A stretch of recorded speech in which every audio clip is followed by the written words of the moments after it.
Gracias. Buenas tardes, Sinaloa. Buenas tardes, todo México. Gracias por acompañarnos. Casi ya estamos por terminar el programa del día de hoy, sábado 28 de noviembre. Estamos en la penúltima conferencia ya de este Congreso Internacional. Muchas gracias por estar aquí.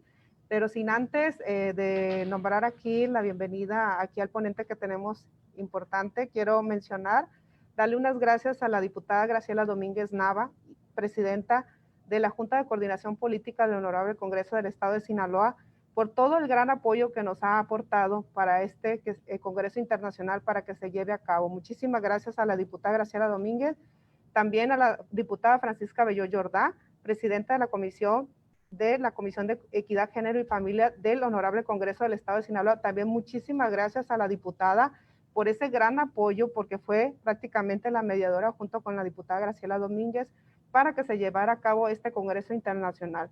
Vamos a continuar con el programa del día de hoy. Muchas gracias. Cultura de paz desde las mujeres, diversas como visiones, el Honorable Congreso del Estado de Sinaloa y la Universidad Autónoma de Sinaloa, Autónoma de Occidente, les dan la más cordial bienvenida a la conferencia Violencia y Masculinidades. E iniciamos con la presentación de nuestro ponente invitado especial que tenemos el día de hoy, Ricardo Ruiz Carbonell, doctor en Derecho Civil en el programa de Derechos Humanos, área de género, por la Universidad de Murcia, España. Bienvenido, doctor Ricardo Ruiz Carbonell. Muy buenas tardes, es un gusto. Quiero agradecer la invitación a todas las autoridades y, por supuesto, a ustedes, en este caso a la licenciada Casares y a la licenciada Hernández. Muy amables. Sí. Enseguida, muchas gracias, doctor. Enseguida le solicito haga uso de la voz a la diputada, a la licenciada María Hernández Cibrián para que inicie, por favor, esta importante conferencia. Adelante. Muchas gracias, licenciada. Agradezco la introducción. Gracias, doctor. Es un gusto poder acompañarlos y acompañarlos como moderador de la conferencia Violencia y Masculinidades, donde participará el doctor Ruiz Carbonell. Le recuerdo al participante que tiene 30 minutos para su exposición. A las personas que siguen la transmisión por la plataforma Facebook Live del Congreso del Estado, les pedimos que escriban sus preguntas en la sección de comentarios, ya que al final de la ponencia tendremos unos minutos al participante responda a sus inquietudes. Exposición de conferencia, Violencia y Masculinidades. Dicho lo anterior, demos inicio a la conferencia con la lectura de una semblanza de la trayectoria académica y profesional del doctor Ruiz Carbonell. Es doctor en Derecho en el programa de Derechos Humanos, área de género por la Universidad de Murcia, España. Especialista en Derecho Matrimonial y Familiar. Cuenta con estudios de alta especialización de larga duración sobre derechos humanos y sobre estudios de género. Desde hace 35 años trabaja en temas vinculados con el género y los derechos humanos. En el ámbito gubernamental es funcionario de carrera vitalicio, puesto obtenido por concurso nacional de la Administración Pública Española, y en México ha sido servidor público en la Comisión Nacional de Derechos Humanos y en la Fiscalía Especializada para los Delitos de Violencia contra Mujeres y la Trata de Personas, dependiente de la Fiscalía General de la República. Actualmente es consultor externo, colaborador con distintas instituciones públicas federal, estatal y municipal. Es docente en diversas universidades y empresas privadas internacionales. Ha compatibilizado su actividad profesional con el ejercicio de la mediación, las masculinidades, impartiendo cursos y conferencias en México, así como en España y en diferentes países del norte, centro y Sudamérica. Autor de varios libros y de diversos capítulos en libros, así como revistas especializadas sobre temas de derechos humanos, derechos de las mujeres, violencia familiar y violencia contra la niñez, igualdad entre mujeres y hombres, discriminación, género y legislación, masculinidades, mediación familiar, género y seguridad pública, sociedad civil y género, violencia política contra las mujeres, trata de personas y lenguaje incluyente. Adelante con su participación, doctor. Buenas tardes. Muy buenas tardes. Nuevamente quiero agradecerles, por supuesto, y me he permitido traer una breve, en este caso, presentación para hacerlo un poco más dinámico, digámoslo así, lo que va a ser mi presentación, ¿no? ¿Qué vamos a poder hablar cuando nos referimos a dos tópicos tan concretos como las masculinidades y las violencias, ¿no? Efectivamente, en ese sentido tenemos que reconocer una cuestión, y ha sido el impacto tan sumamente notorio que ha venido durante todo el devenir del mundo, la relación de las violencias, cualquiera de ellas, y en este caso su impacto en el tema de los hombres, ¿no? ¿Qué ocurre? Tenemos que irnos, fijémonos bien, a mí me gustaría distribuirlo de tres formas. Por una parte, digámoslo así, el pasado, pero el pasado que quiero matizar, que por supuesto es pasado en los tiempos, pero aún sigue efectivamente llevando esos últimos coletazos, ¿no? El presente, que de la misma forma estamos ahora en un momento actual, pero no quiere decir que ya estemos aterrizando un futuro, y por supuesto lo gran deseable, en este caso es la construcción de una cultura de paz en las cuales nos llevará, entre otras cuestiones, por poder desterrar cualquier brote de violencia y, por otra parte, alcanzar la ya tan deseada igualdad sustantiva, ¿no? ¿Qué ocurre en ese sentido? Tenemos que hacer como un recorrido histórico y en este caso ubicarnos, fijémonos bien, desde la época patriarcal. ¿Por qué me refiero a esto? Pues porque cuando estamos hablando del actualmente, el por qué sigue existiendo esa violencia, como es, digámoslo así, el subtema dentro de mi conferencia, aquellas que tienen un componente de carácter sexual, no nos queda más que referenciarnos en este sentido. El patriarcado como una institución que ha venido durante siglos marcando las pautas sociales, nos ha venido a llevar a una cuestión, y es el que el poderío, el control, el dominio, en suma las ventajas de los hombres, ha sido una cuestión que ha venido transitando durante muchos, muchos siglos, ¿no? Pero ¿qué ocurre? Dentro de ese patriarcado se ha venido, como les digo, institucionalizando. Y por supuesto ha habido una cuestión, y es que la misma ha venido insertándose en todas las capas de la sociedad. Llamémosle lo político, lo civil, lo laboral, lo religioso, lo militar, etcétera, etcétera. Y ello ha venido marcando unas pautas que nos remiten a lo siguiente: tener que, tristemente, hablar del machismo, tener que hablar como una constante las diferentes actitudes totalmente de componente sexista y, por otra parte, un entendimiento erróneo, pero por otra parte, un entendimiento que ha estado y sigue presente en la sociedad, que es esa concepción de que el mundo ha sido configurado desde el androcentrismo. ¿A qué me refiero? Pues que de alguna otra forma ha existido siempre ese giro, ese permear, ¿no? En los cuales, digámoslo así, esas situaciones han tenido siempre un nombre y ha sido precisamente los hombres. ¿Qué ocurre en este caso? Llega, ¿no?, un proceso en los cuales, producto de esa total división sexual del trabajo, ha entendido la sociedad una cuestión, y es el que históricamente, por el mero hecho de tener unas características biológicas que nos diferencian a los seres humanos, se ha entendido que los mismos debíamos de cumplir a cabalidad una serie de normas, de roles, de estereotipos que han estado y que siguen estando en este sentido sumamente remarcados en las sociedades. ¿Qué pasó? Que entre otras de las cualidades, y en este caso me refiero en concreto a el nuestro de los hombres, es cierto, no lo podemos negar, teníamos una serie de atributos, de comportamientos que esa misma sociedad nos venía exigiendo. ¿Como cuáles? Pues la necesidad de que nosotros, para transitar de alguna otra forma y ser tímidamente aceptados por parte de cualquier sociedad, debíamos de cuanto menos ser proveedores, ser protectores, ser fecundadores y ser competitivos. Efectivamente, estas cuatro exigencias, como les comento, que fueron sumamente radicales, sí que nos dio como lugar una cuestión, y fue el alcanzar una serie de ventajas y de privilegios que en este caso a las mujeres no les estaba permitido. Pero, ¿qué ocurrió en ese sentido? Pues que tenemos que entender que el concepto de hombre se desfiguró. ¿Se desfiguró por qué? Porque fruto de estas exigencias ha habido un entendimiento social en que los hombres, para poder de alguna otra forma ser hombres, tal y como la sociedad nos ha venido exponiendo, pues teníamos que ser machos. Y ahí es el grave problema. El problema ha sido que precisamente bajo ese espectro de lo que ha sido el machismo, pues ha venido lanzando, digámoslo así, muchos dardos, ¿no?, la sociedad, y en las cuales, por supuesto, nos han perjudicado a nosotros, han perjudicado de una forma mucho más significativa a las mujeres, y en suma el machismo como tal ha venido, en este caso, siendo tóxico, nocivo para el avance hacia esa igualdad.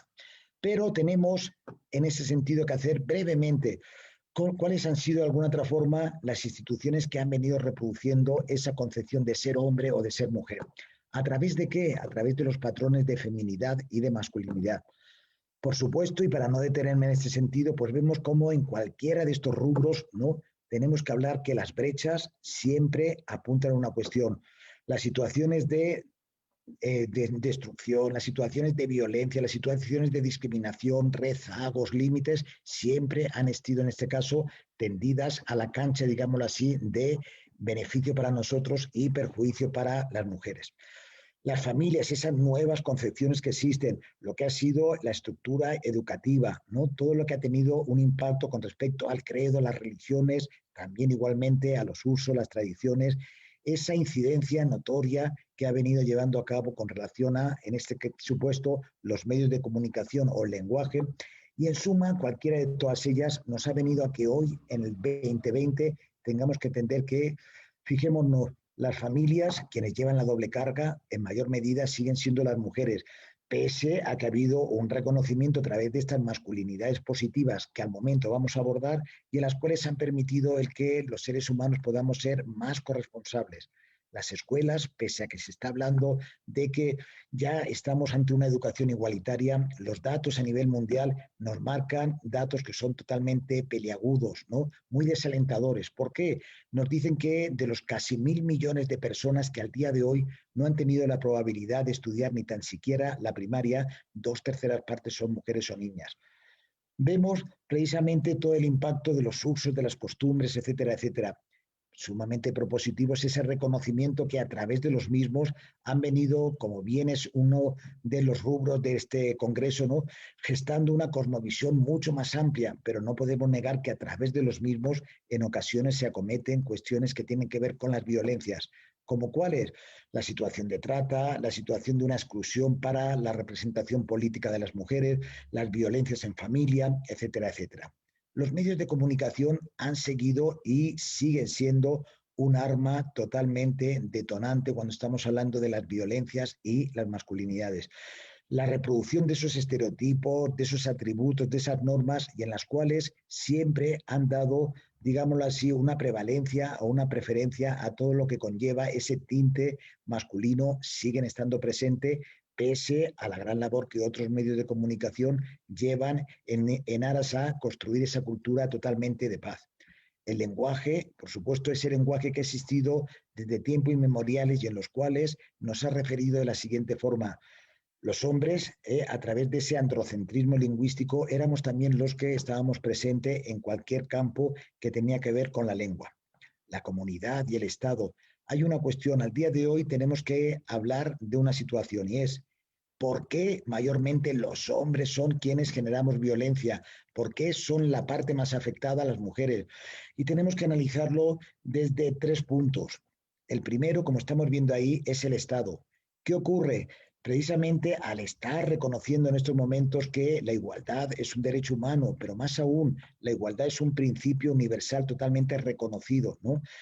Hay una cuestión que va de forma totalmente pareja. Y en ese sentido es la obligación que tienen los poderes públicos de implementar todo tipo de acciones, de recursos, de dispositivos, etcétera, etcétera, que tiendan a, entre otras cuestiones, a erradicar las diferentes violencias y, en su consecuencia, alcanzar esa, insisto, tan ansiada igualdad sustantiva.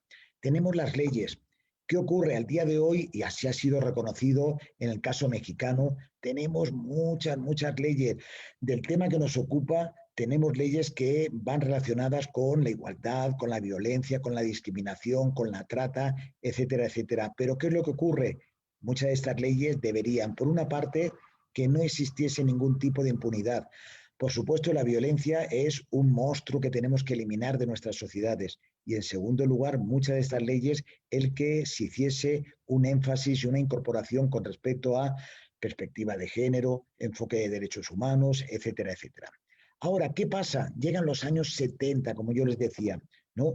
Y hemos visto que eso que yo les decía pasado, pero al mismo tiempo les matizaba y les decía que pasado en tiempos, pero los efectos, esos efectos tan sumamente drásticos siguen estando aún presentes, ¿no? Pero llegamos a esos pequeños inicios de construcción. Y es cuando hay una cuestión analítica. Y ese análisis nos lleva a lo siguiente. Llegan los años 70, por supuesto, fruto de los grandes esfuerzos, en este caso de los distintos movimientos feministas, pero es cuando hay, como digámoslo así, una visibilización en cuanto a qué hacemos los hombres dentro de esta sociedad y sobre todo esa correlación que existe entre ser hombre, ese malentendido contexto de que un hombre debe de ser a la fuerza macho, con todos los atributos que el mismo concepto conlleva, pero sobre todo un tema para mí muy importante, ¿no? cómo podemos ser partícipes, en este caso, de ese deseo para construir sociedades totalmente integradoras e incluyentes. Los años 70, como les digo, fueron producto, por una parte, a nivel de los grandes resultados ya de los movimientos asociativos, por otra parte, también todo aquello que conlleva, en ese sentido, pues, el gran triunfo de una convención, en este caso la convención de CEDAW, que fue un parteaguas en el tema, ¿no? Y a partir de ahí es cuando se empieza a cuestionar si efectivamente esa ecuación que yo les platicaba hace un momento, de esos mandatos sociales que efectivamente fueron ciertos totalmente, ¿no? Pero el resultado de la misma sí nos llevaba a privilegios. Y efectivamente veíamos que eso es cierto. A partir de ahí es cuando los estudios, los avances en este sentido, empiezan a ver qué podríamos hacer para, en este caso, construir a través de estas masculinidades sumamente propositivas, ¿no? Una serie de avances. Y aquí tenemos lo que son, y yo les llamo, la escalera de las violencias.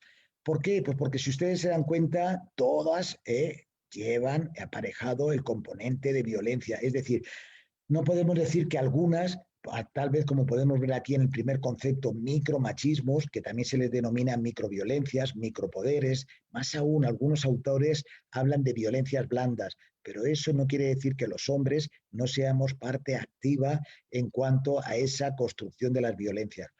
Estos micromachismos cuyo origen data de un psicoanalista argentino cuyo nombre es Luis Bonino, por los años 90 nos viene a remarcar que hoy, al día de hoy, fruto de esa conexión entre el ejercicio del poder, ¿no? Sistema patriarcal y sus efectos, y por otra parte, todo lo que tiene que ver con ese catálogo de las violencias se hacen, por supuesto, a través de estos llamados micromachismos.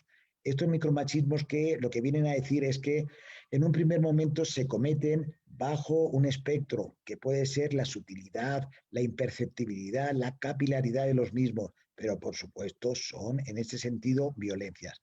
Pero ahí vemos cómo el componente sexual, que es un poco el centro de mi exposición, tiene presente en todos los sentidos. Vemos lo que es la violencia simbólica, esa violencia que está arraigada de siglos y siglos, y en los cuales esa permisividad de cosificar cuerpos humanos, de mercantilizar cuerpos humanos, pero en el caso concreto de hacerlo en contra de las mujeres, sigue teniendo unos efectos totalmente destructivos. Hay momentos en los que tenemos que entender que el noviazgo, y a partir del mismo, es un gran foco para evitar posteriormente violencias de cualquier tipo, pero en concreto aquellas que tienen ese componente sexual. La familia, por supuesto, han habido cambios, efectivamente. Podemos citar el caso mexicano. Imaginemos cómo esa violencia simbólica y cómo ese patriarcado que yo les comentaba hace un rato ha venido permeando en todos los ámbitos, y uno de ellos, como referenciaba yo hace un momento, ha sido el tema legislativo. ¿Por qué les digo esto? A lo mejor muchas y muchos de ustedes pensarán que es una cuestión totalmente fuera de contexto en los tiempos que nos encontramos, pero créanme que en el caso mexicano, hasta el año 2004, que la Suprema Corte de Justicia de la Nación dio un giro copérnico, prevalecía una cuestión, y era lo que se le llamaba, en este caso, los derechos y deberes de los cónyuges. ¿Qué significaba? Pues que dentro de lo que es ese contexto de la sexualidad, había una permisividad que en el caso de que una de las dos partes, en este caso siempre el marido, ¿no?, pudiese forzar a su compañera de vida, a su esposa, etcétera, etcétera, al mantenimiento de actos sexuales bajo la situación de una negativa por parte de ella, ocurría una cuestión fruto de lo que esos códigos civiles nos decían, que los deberes y derechos conyugales estaban presentes, no existía como tal la tipificación de un delito de violación. Positivamente la Suprema Corte, como les digo, hace ya más de 15 años, pues efectivamente entendió que no, que quien abusa en su característica o particularidad totalmente sexual tiene que ser, en este caso, conceptualizado como un autor de un delito de ese componente. Pero sobre todo a mí me gustaría analizar también dos temas muy importantes y son de debate. Uno es la trata de mujeres y niñas y el otro es el feminicidio. Por supuesto, estos dos componentes tienen lo que es la sexualidad totalmente presente, pero no solamente la sexualidad, lo que es la imposición, lo que es la anulación y por supuesto lo que es el atentado a cualquier derecho humano. La trata de mujeres no es un tema nuevo. La trata de mujeres ha existido desde tiempos remotos. Como antiguamente se llamaba, a la fecha es un error conceptualizarlo de esta forma, trata de blancas. ¿Por qué? Pues porque en aquellos entonces lo general era mujeres de pelo blanco, tez clara, ojos claros, etcétera, etcétera, que eran transportadas en calidad de esclavas a otras partes. Pero al día de hoy, fruto de un sinfín de movimientos que inciden en la migración, en la globalización, en el ejercicio del poder, etcétera, etcétera, vemos que la trata puede, por supuesto, llevarse a cabo contra mujeres, contra niños, contra niñas, etcétera, etcétera. Pero hay un tema muy importante. La trata, no podemos negarlo, es un delito de alto impacto masculino. Porque quienes en mayor medida, por supuesto, cometen este acto de actividades delictivas son los hombres. Y ahí hay varias modalidades, por supuesto. Hay una que se refiere a la trata en su modalidad laboral, hay otra que lo hace en cuanto a lo que se le denomina el tráfico de órganos, de tejidos, de células, pero hay uno que para mí es el más importante en el tema que nos ocupa, y es precisamente el tema de la trata en su modalidad sexual. No es posible que al día de hoy sea tan brutal el número de mujeres de cualquier edad, pero sí es cierto que mayormente jóvenes o niñas que son víctimas de este flagelo. ¿Cómo puede llegar la situación de naturalizar en ocasiones la violencia dentro de nuestra sociedad, que muchos hombres al día de hoy hacen de su vida una constante, como yo les comentaba, esa cosificación de los cuerpos de mujeres, de niñas, ¿no? Los datos son, créanme, totalmente desalentadores, ¿no?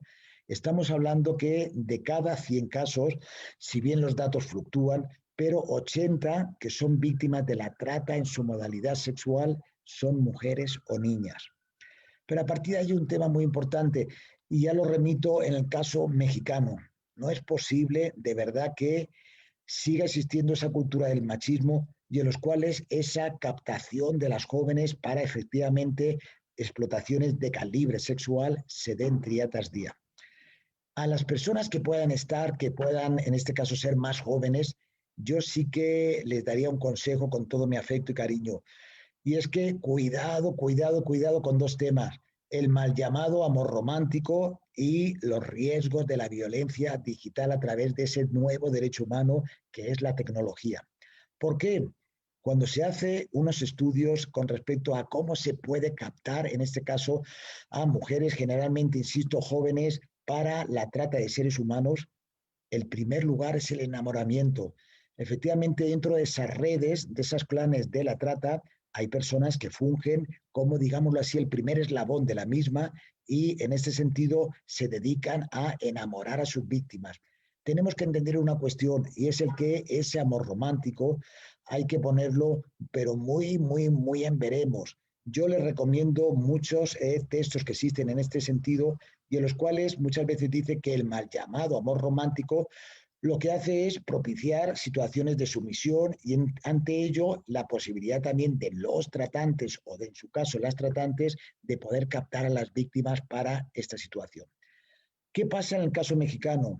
México es un país en los cuales estamos rozando con respecto al tema de la trata, la cosificación y todo lo que implica esta situación de carácter sexual. Estamos en un stand muy grave. ¿Por qué? Pues porque, digamos así, los focos rojos que miden el termómetro de los riesgos en este sentido nos llevan a lo siguiente. Por una parte, lo que son los grandes núcleos urbanos, en este caso, al margen de Ciudad de México, Guadalajara, Monterrey, ustedes mismos tienen Culiacán, ¿no? Por otra parte, lo que son las zonas turísticas es otro factor de gran riesgo. Por supuesto, aparte de los Cancunes, de los Cabos o las Vallarta, ustedes tienen también Mazatlán, ¿no? Al margen de ello, otra cuestión, las zonas, en este caso fronterizas. Por supuesto, México es un país de alto riesgo en este sentido, porque tanto por la frontera norte como por la frontera sur, el número de mujeres que caen en las redes de la trata y a través de las mismas, esa explotación sexual es sumamente significativa. Tenemos un cuarto punto que en este caso también tiene, pero no únicamente en el estado de Sinaloa, yo me atrevería a decir que en todo el país, ¿no? Y son los riesgos que conllevan esas situaciones en las cuales hay presencia, ¿no?, pues de zonas urbanas, de zonas rurales, perdón, de zonas empobrecidas, de un asentamiento de usos, de costumbres, etcétera, etcétera. Y a partir de ahí tenemos que decir que este para mí es uno de los grandes riesgos que lleva ese tema. Pero tenemos más aún. Hace un momento yo les decía otro tema de componente sexual que es la violencia, digámoslo así, en el interior de la familia. ¿Cometida por quién? Pues cometida por un integrante en las cuales hay una relación de parentesco, de consanguinidad o de afectividad.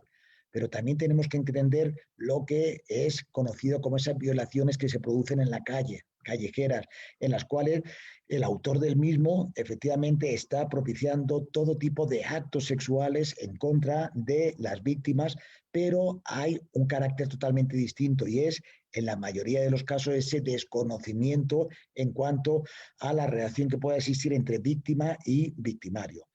De un tiempo a esta parte ha surgido otra cuestión que para mí le llaman de una forma totalmente errónea, y es lo que se les conoce como las violaciones en manada o violaciones grupales, ¿no? Para mí no son ni en manada ni grupales, son la serie de una serie de violaciones totalmente reiteradas, constantes, que se llevan a lo mejor en un mismo momento y que en este caso no deja de ser más que fruto de ese machismo que existe. Tenemos también otro tema, y es el de la prostitución. Efectivamente, este tema nos daría a dar un análisis muy amplio. ¿Por qué? Pues porque al día de hoy sigue existiendo como una división bien férrea entre quienes están a favor de que, como tal, el ejercicio de la prostitución se reconozca como un trabajo decente y como tal se regule, ¿no? Pero hay una cuestión, yo lo digo sinceramente, yo soy totalmente partidario justo del modelo contrario. Es decir, si estamos hablando de que queremos construir una cultura de paz, si estamos hablando de que debemos de eliminar de raíz cualquier tipo que conlleve violencia, si estamos hablando que nos dice Naciones Unidas que aproximadamente transitarán 80 años para poder ser iguales en cuanto a derechos y resultados mujeres y hombres, y damos como esa permisividad a estas mujeres que están en situación de prostitución, yo pienso que jamás se podrá, en este caso, alcanzar la misma. En este punto me gustaría hacer como una pequeña recopilación y entendamos que los delitos con componente sexual tienen efectivamente un denominador común y es ese patriarcado con sus ramificaciones, como son, entre otras, el machismo. Pero, ¿qué es lo que podemos hacer hablando de esas masculinidades positivas? Los años 70 supusieron, como les decía, muchas cuestiones positivas. Una es el reconocimiento de las distintas violencias que las mujeres sufrían, pero otra era qué podíamos hacer en este caso con quienes en mayor medida eran los autores de la misma, que éramos los hombres. Y a partir de ahí se empieza a hablar de estas masculinidades disidentes, responsables, positivas. Ciertos sectores, me imagino que lo habrán escuchado ustedes, hablan de nuevas masculinidades, ¿no? Yo no me atrevo a decir esto porque es más, me parece que es una tautología, porque la sociedad es totalmente transformante y las masculinidades se van modificando en todos los sentidos. ¿Qué podemos hacer para llevar a cabo estas masculinidades, como les digo, que yo en lo personal les llamo masculinidades positivas en tránsito? ¿Por qué? Porque hay muchas personas que siguen pensando que el hecho de que ya haya un mayor rechazo por algún sector de la sociedad en cuanto a poder repudiar esas violencias, que existan ya hombres que sean efectivamente corresponsables en el hogar, que puedan ser padres activos, etcétera, etcétera. Pero eso simplemente podemos decir que vamos por el camino, tal vez por el camino oportuno, pero no podemos, por supuesto, decir que hemos llegado a la meta final. ¿Qué podemos hacer con esas masculinidades? Llevar a cabo una cuestión, y es el que fijémonos lo que Stephen Hahn nos dice, ¿no? ¿Qué son las masculinidades? Pues no deja de ser más que lo que históricamente y a la fecha aún sigue dándose, la sociedad ha venido imponiendo por una cuestión, por una concordancia que ha existido en que ser hombre debíamos de adoptar todo tipo de mantenimiento de roles masculinos. Por supuesto, esos atributos, esos valores, esas subjetividades, esos comportamientos impuestos han venido gestando la violencia en cualquiera de sus formas. En lo personal, ¿qué podemos hacer? Entender que esta masculinidad, que es la que, como les digo, ha estado dominando durante siglos y siglos, ¿no? ya ha venido una serie de progresos, de transformaciones que han hecho evidente esos cambios en la sociedad. Bien sabemos que los hombres a la fecha no somos ya los proveedores exclusivos. En ocasiones somos copartícipes de esa provisión, pero más aún en otras ocasiones ni tan siquiera somos. Sabemos que el desempleo, las crisis, etcétera, etcétera, han sido armas que han impedido este desarrollo. Vemos que los liderazgos, esa autonomía, esa independencia, ya no exclusivamente es nuestra, ¿no? También es cierto que hay que entender que hay cuestiones en este sentido. Pero lo más importante de todo es que reconozcamos varias cuestiones. Uno es que históricamente siempre se nos ha exigido en que teníamos que ser totalmente inhibidos en cuanto a sentimientos. Sentimientos de ternura, sentimientos de dolor, sentimientos de expresiones, ¿no? Y eso ha venido cosificando en el caso de las mujeres. Yo no sé si conocen que hay estudios muy interesantes que dicen que estos hombres que hacen uso del consumo de la prostitución, es decir, los prostituyentes, ¿no? Más que han manifestado en varios diagnósticos que existen, en varios estudios, que cuando ellos están utilizando cuerpos de mujeres, atentando a sus propios derechos humanos bajo ese prisma de la cosificación sexual, muchos de ellos dicen que más que disfrutar de lo que puede ser el pleno ejercicio de esa relación sexual, lo que hacen es que están disfrutando, fijémonos bien, ¿de qué? Del ejercicio del poder, de, en este caso, poder expandirse lo que es esa cultura machista en cualquiera de sus formas. ¿Cómo se ha venido construyendo esta masculinidad? Aquí lo tenemos. Quienes a lo mejor tenemos unos cuantos años más, con mayor medida, ahorita se ha debilitado, es cierto, se ha matizado un poco, pero se sigue entendiendo a los hombres con base a esa educación hegemónica. Se nos ha entendido siempre que tenemos que apartarnos cuando estamos en edades tempranas de estos tres rubros, que no se nos relacione nada con que podamos parecer o tener algo que ver con mujeres o con lo que es el género femenino. Por supuesto, nada con lo que repercute ser un niño y en los cuales pues, muchas veces esa limitación en cuanto a sus expresiones se ve mermada. Y por supuesto, llevar a cabo una sexualidad en las cuales lo único que se nos lleva ha sido la heterosexualidad. Pero ¿qué ocurre si sumamos estas tres cuestiones? Tenemos que dar como resultado un tema, y ha sido el que muchos hombres sufren, padecen, se están reprimiendo. ¿Por qué? Pues porque efectivamente están siempre un poco al hilo de lo que esa sociedad totalmente fustigante, castigadora pueda verles. Esto ha hecho que muchos hombres vuelquen precisamente todas estas situaciones en entender que el ser macho es la única opción posible, la vía más deseada, y a partir de ahí es cuando se están ejerciendo todo tipo de violencias y, por supuesto, la de tinte sexual. ¿Qué pasa con estas masculinidades responsables? Pues que nos hacen, por una parte, una educación mucho más alterna. Entendamos que los seres humanos somos plurales, por lo tanto tenemos que verlo. Pero para mí hay un tema importantísimo y es cómo podemos los hombres lograr que haya un repudio unánime en cuanto a entender que cualquier situación que lleve violencia tiene que apartarse. Y aquí me refiero a un investigador canadiense cuyo nombre es Michael Kaufman, y él denomina su triada de la violencia, que es totalmente cierto. Fruto de ese aprendizaje que existe a los hombres, se nos ha enseñado que podemos ser violentos con las mujeres, pero más aún, a veces ni tan siquiera con ese reconocimiento nuestro.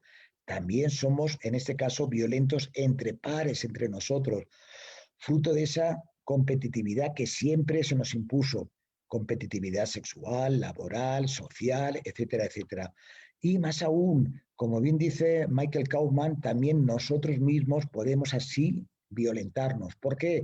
Pues cuando vemos que estamos reprimiendo una serie de sentimientos, una forma de comportamientos y únicamente vemos como visible lo que esa sociedad ya totalmente obtusa nos está llevando, tenemos que hacer una gran reflexión. Por supuesto, tenemos que analizar el tema de la salud y el tema de la sexualidad. ¿Por qué a lo mejor muchas de ustedes pensarán, y por qué son los hombres quienes en mayor medida están yendo a burdeles para consumir cuerpos de mujeres a través de la prostitución? más aún el tema de la trata de estas mujeres, de estas niñas, porque estos hombres cometen esas atrocidades que en mitad de la vía pública son capaces de llevar a cabo actitudes totalmente violentadoras, ¿no? Y hay un tema muy importante. Cuando trabajamos con los llamados grupos de reflexión, es decir, hombres que en este caso quieren ya dejar un poco ese uso habitual de la violencia, los problemas que ellos les llevan son totalmente curiosos de entender. En primer lugar, fruto de esa masculinidad hegemónica y esa aceptación a las violencias, ellos no entienden, como cualquier otra persona podemos entender, lo que es el mantenimiento de relaciones sexuales. No, ellos, como yo les digo, tienen siempre en su finalidad una cuestión, y son los números, las matemáticas, las aritméticas. ¿Por qué? Pues porque históricamente se ha entendido que uno de los estereotipos de ser hombre era el ser macho, y el ser macho permitía, por supuesto, ser mujeriego. Esto hace que muchos hombres, cuando van a estos grupos de reflexión, ellos reconocen, analizan y se sinceran de la siguiente forma. Entienden que para ellos es una cuestión que de verdad les aturde todo lo que tiene que ver con el tamaño de su pene, con el número de relaciones sexuales que pueden mantener, etcétera, etcétera. Todo eso es el parteaguas, por supuesto, para poder hablar de ese mundo en los cuales las sexualidades, el componente sexual y las violaciones contra mujeres están presentes. ¿Qué podemos más hablar? ¿Qué podemos hacer? Nos encontramos en el 2020. Yo les comentaba hace un ratito que los datos que nos dan organismos internacionales son bastante desalentadores, ¿no? Algunos dicen que para alcanzar esa igualdad sustantiva, que por supuesto significará el que todas y todos tendremos iguales derechos, iguales resultados a esos derechos, iguales oportunidades, pero por supuesto la diferencia de carácter biológico estará. ¿Pero qué es lo que podemos hacer? Una educación no sexista, efectivamente, y no lo ciño exclusivamente al orden de las familias. Sí es cierto que la familia desde siempre ha estado conceptualizada, entendida como ese primer eslabón para la socialización, pero al día de hoy sabemos que un niño a una edad bien temprana ya está forjando su identidad de género en este caso, ¿no? Y vemos que también hay que sumar las escuelas, los medios de comunicación, cuando ya llegamos a la edad adulta, ver de alguna otra forma cómo son esas relaciones totalmente competitivas, dominantes dentro de los entornos de trabajo. Tenemos que llevar a cabo ese proceso de leyes. Como decíamos, México tiene muchas leyes, ya ha sido a nivel internacional reconocido, pero tendríamos que plantearnos si su cumplimiento es veraz, si efectivamente podemos decir que esas leyes tienen esa perspectiva de género que es una base necesaria para construir sociedades sin violencia, o únicamente lo que han hecho ha sido, digamos así, incorporar el componente mujer. Como les decía hace un momento, tenemos que establecer también políticas públicas, no solamente que sean eficaces, que sean efectivas, más aún, yo me atrevería a decir que sean integradoras, que sean transformadoras. Muchas de las políticas públicas, en este caso, no abordan el tema de cómo los hombres debemos de deconstruirnos para reconstruirnos. Ese proceso de deconstrucción para esa nueva forma de comportamiento no es un proceso fácil. Efectivamente, es un proceso lento. ¿Por qué? Pues porque quienes estamos en este mundo hemos estado conviviendo dentro de la cotidianidad de la sociedad, y esa cotidianidad nos ha hecho llevar al que el ser macho pudiese ser un galardón. Efectivamente, ahora lo que tenemos que hacer es entender que el ser macho es el mayor enemigo para poder avanzar hacia esas igualdades positivas.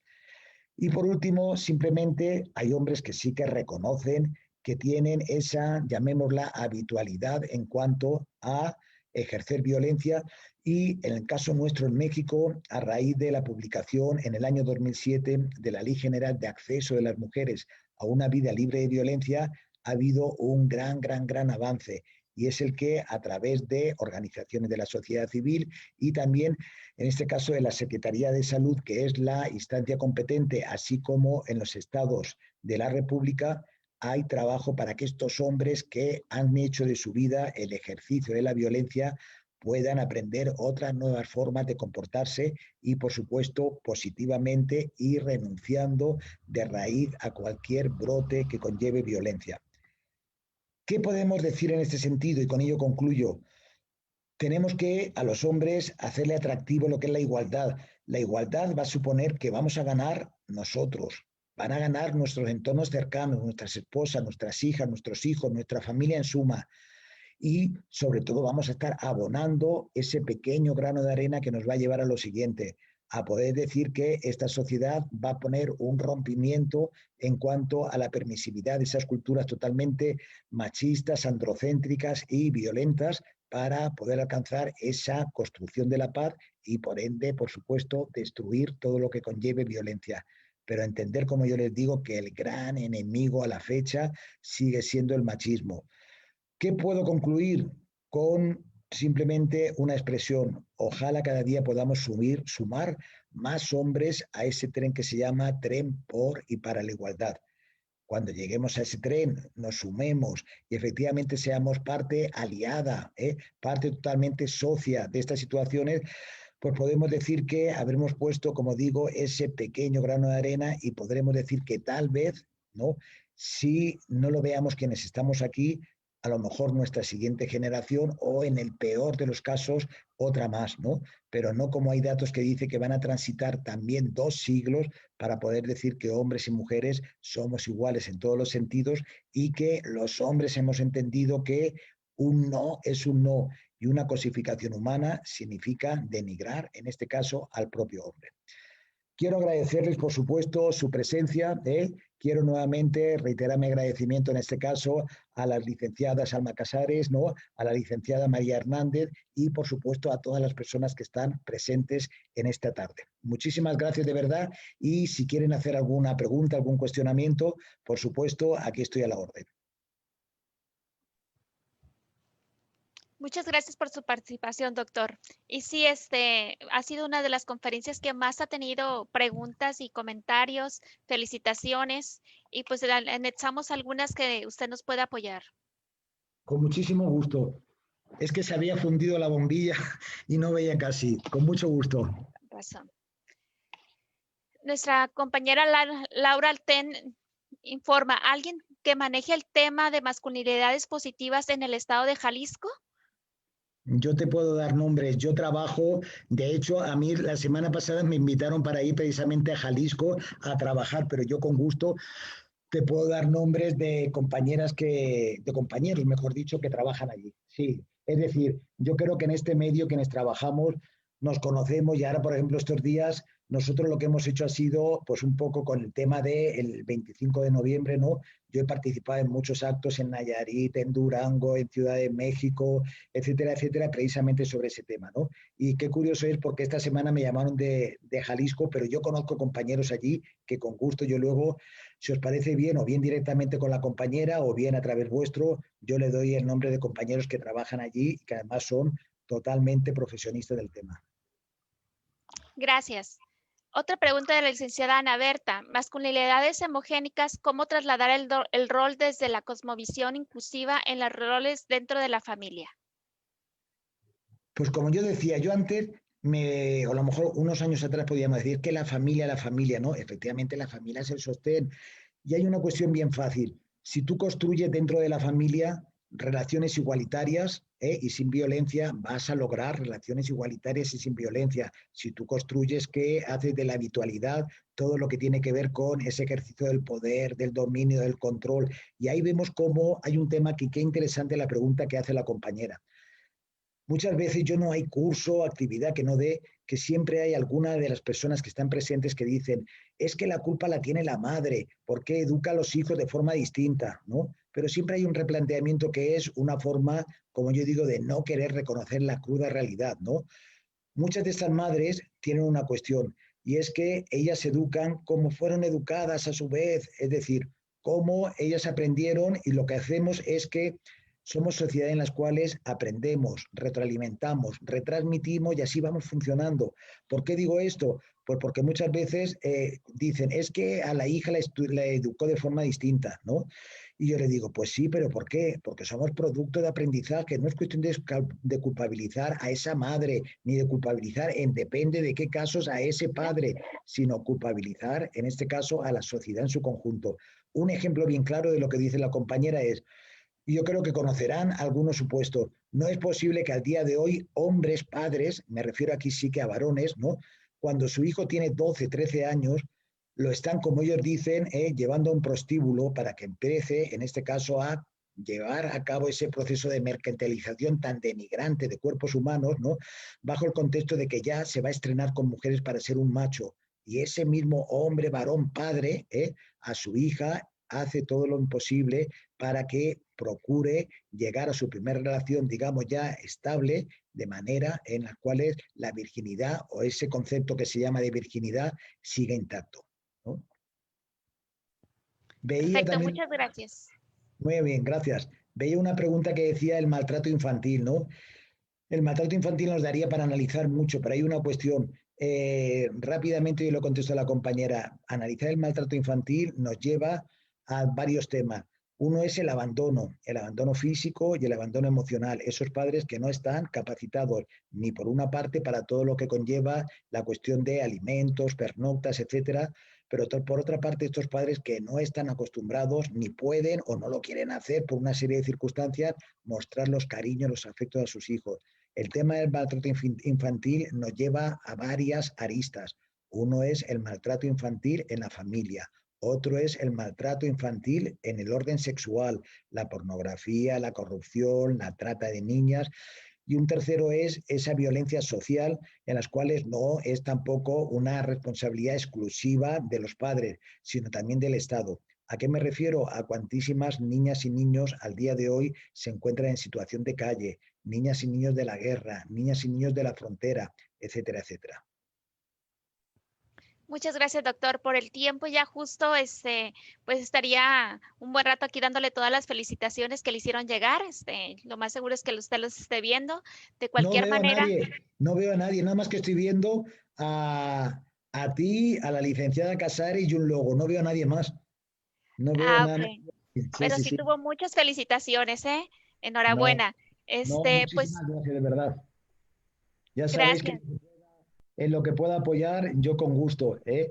Y aparte, ahorita porque es una plática muy rápida, pero yo siempre digo, y si no a través vuestra, que con gusto, si necesitáis algún material, la cuestión es que las personas seamos conscientes de los riesgos que pueden llevar algunas cuestiones que tengan que ver precisamente con la situación de las violencias. Por supuesto, si queréis, a la orden estoy. En este caso, la licenciada Casares me tiene, como se dice, coloquial y con cariño, me tiene controlado de todas las formas, tiene mi correo, tiene mi chat, tiene mi red, mi celular, todo. De todas formas, yo en el Face salgo como Ricardo Ruiz Carbonell, por mi nombre y apellido. Muchas gracias, doctor. Lo vamos a buscar por ahí y le vamos a dar seguimiento. Entonces, Un gusto de eh, verdad y quiero agradecer, por supuesto, la presencia y la participación de todas las personas. gracias. Pues continuamos con la entrega virtual de reconocimiento a su gran exposición y cierre de la conferencia. Me permito leerlo. Cultura de la paz desde las mujeres, diversas como visiones, el Honorable Congreso del Estado de Sinaloa y la Universidad Autónoma de Occidente otorga el presente reconocimiento al C. Ricardo Ruiz Carbonell por su valiosa participación como ponente en la conferencia Violencia y Masculinidades, realizada en el Tercer Congreso Internacional Cultura de la Paz desde las mujeres, diversas como visiones, mujeres y hombres por las masculinidades positivas, transmitido los días 27 y 28 de noviembre del año 2020 en la plataforma digital Zoom del Honorable Congreso del Estado de Sinaloa, firmando la diputada presidenta de la Junta de Coordinación Política del Congreso del Estado de Sinaloa, licenciada Graciela Domínguez Nava, la coordinadora del Tercer Congreso Internacional Cultura de la Paz, desde las mujeres diversas como visiones, con sede en Culiacán, la licenciada Alma Cázares Félix, y la fundadora del CONEFAN, la colectiva libre y de congresos de la cultura de la paz desde las mujeres y diversas como visiones, la licenciada Laura Beatriz Chávez Zavala. Muy Felicidades, doctor. bien. No, gracias de verdad, gracias, ha sido un gusto compartir este pequeño espacio y de verdad, felicidades por los resultados del Congreso, y por el esfuerzo que yo sé que hace ya tiempo que están poniéndole mucho ímpetu para que el Congreso pues no se les escapase nada, ¿no? Gracias, Alma, gracias en este caso también, igualmente, María, y feliz tarde a todas las personas que nos están escuchando. Un gusto. Sí, muchísimas gracias, doctor. Un Muchas abrazo. gracias. Un abrazo fuerte. Hasta luego. Que se Hasta Gracias. luego. mejore. Bye. Igualmente, gracias, sí, porque estoy Adiós. medio malón, Hasta sí. luego. Gracias, Bonita Sí. doctor. tarde. Un abrazo fuerte. Bye.